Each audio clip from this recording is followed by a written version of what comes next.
We have a lot of stuff to cover in lesson 13. We're going to learn a new technique exercise that helps your alternating flam quality. We're going to play a duet for two players that utilizes dynamic markings. We're going to learn eighth note rolls on the upbeat and the downbeat. We're going to learn two-drum etude. We're going to finish the flam EQ and apply the flam EQ to a rudimental etude. So a lot of stuff in this lesson. Cramming a lot of junk in here. So let's get started with the first technique exercise on the top of page 34. This exercise basically works on what my hands do when I play alternating flams. So if I take alternating flams, I'm going to do this for a measure, and then I'm going to move my left hand to my leg and see what I'm left with in my right hand.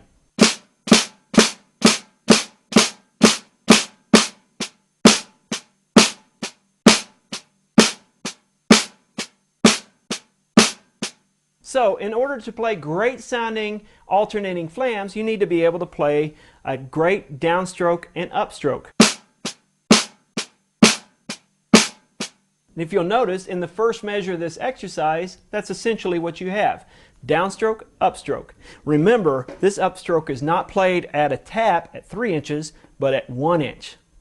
This is a problem that I see as I travel around the country and I see different drummers play at all levels, is the consistency of controlling their flams. So instead of nice sounding flams like this,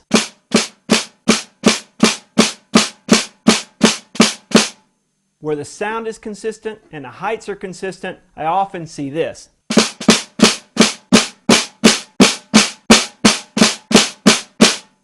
Where they're all over the place. We have flat flams, we have pop flams, fat flams, grace notes who are too high, all those kinds of problems. So this exercise really works on this technique. So what I'm doing here is in the first measure, I have that isolated right hand. The downstroke and the upstroke. In the second measure, essentially on the upstroke is where I add my primary stroke to create the left-handed flam. Here's what I have in the second measure.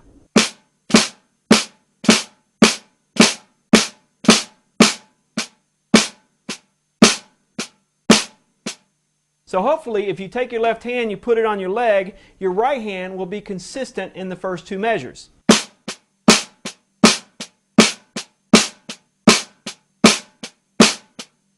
And that's the whole key to playing a great sounding flam. Take it slow, do measure 1 and 2 on the right hand for several minutes until you kind of get the hang of it and can play consistent sounding flams with that full height and grace note height on the right hand. Then do measures 3 and 4 on the left. Once you've got that whole exercise down, then hopefully playing alternating flams will be much easier for you.